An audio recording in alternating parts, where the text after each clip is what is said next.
Good afternoon friends. তো আজকে তো শিবরাত্রি, সবাইকে শিবরাত্রির অনেক অনেক শুভেচ্ছা। তো আজকে আবার শিবরাত্রি, আজকে আবার স্বামীর নিন্দা করা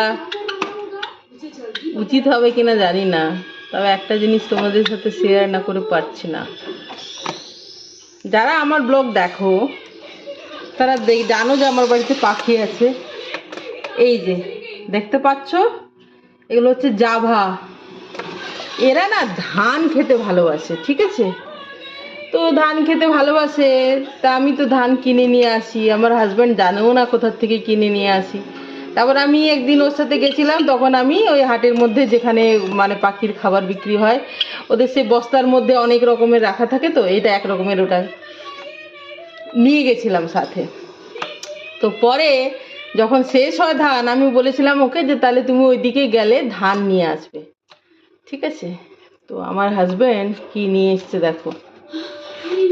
স্বামীর নিন্দা করা হয়তো ঠিক নয়, কিন্তু বন্ধুরা এটা কি দেখো, দেখো এটা হচ্ছে জব। এ দেখো জব। ও মুখে যদি ছেলেটাকে বা লোকটাকে যে বিক্রি করছে তাকে বলতো যে ধান দাও, তাহলে ধানই দিত। ওই যে ওদের ওই যে বস্তার মধ্যে রাখা থাকে না, ও বলেছে এইটা দিয়ে দাও আঙ্গুল দেখিয়ে, তাই সম্ভবত জব দিয়েছে। তার মানে দেখো জবটাও দেখে চেনেনি, ধান মানে জব নিয়ে এসেছে ধানের জায়গায়। সেটাই এখন এদেরকে দিয়ে দেখছিলাম যে এরা আদৌ খায় কিনা। ধান তো খুব ভালোবাসে জাভা। কি বলছো, ধানের জায়গায় জব নিয়ে এসেছে, বুঝতে পেরেছো? এই অবস্থা। এই লোককে নিয়ে আমি 18 বছর আছি, প্রায় 18 বছর হয়নি, এখনো হবে, বুঝতে পারছো? তারপর একটা যদি আসতে একটা জিনিস যদি তোমরা শোনো, সেই ভদ্রলোক আবার এগ্রিকালচার নিয়ে পড়াশোনা করা।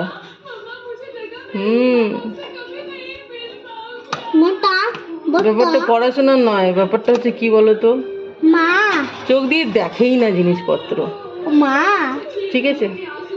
যদি মনে করে বলি কোনোদিন বাজার নিয়ে আসতে, দেখবে পোকাওয়ালা বেগুনগুলো নিয়ে এসেছে, দেখেই না কিছু চোখে। আজ মহাশিবরাত্রির দিনে স্বামী নিন্দা। সুন্দরী পাখি এলো,